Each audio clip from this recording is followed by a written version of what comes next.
So these are just some of the entry gardens to the property, and I don't know if you can see on the camera there are 3 lots of barbed wire above a very high fence.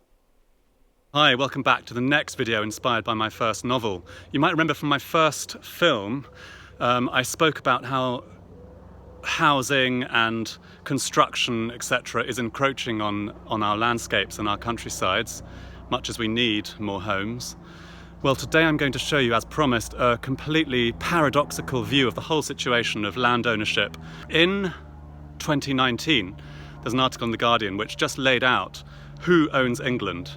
Now, I mentioned that, our green spaces are vanishing. Well, there's another argument that actually it's not a problem if there not being many green spaces. It's more a problem that we don't have access to them. We are kind of unaware just how many green spaces there actually are in this country. A total of 30% of England is owned by the aristocracy and the gentry. Then 18% is owned by corporations. 17% is owned by oligarchs and city bankers, and another 17% is unaccounted for mysteriously, which you'd think in this day and age would be impossible. But actually, it's very likely that 17% also belongs to the aristocracy and landed gentry, which would bring us up to 47%, which is almost half of all our land being owned by the aristocracy and gentry, if that's the case.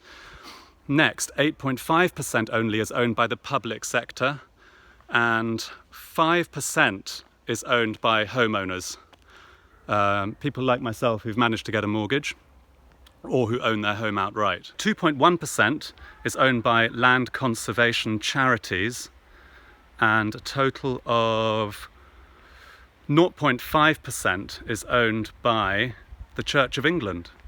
I'm coming up to the main gate of this vast property, and I'm not sure if there are going to be cameras there. Hopefully my brown fleece will camouflage me a little bit against trees and the like.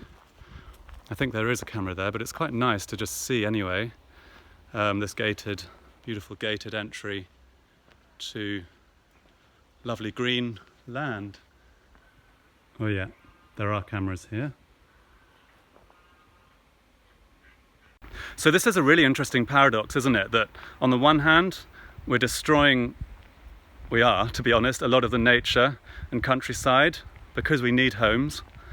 And on the other, we have not actually been given the land as a general public body, if you like, because for centuries it has been in the hands of a very, very small, powerful and wealthy elite. Thanks for tuning into this instalment. I hope you found those facts and figures as interesting as I did, and I look forward to sharing something no doubt very different next time.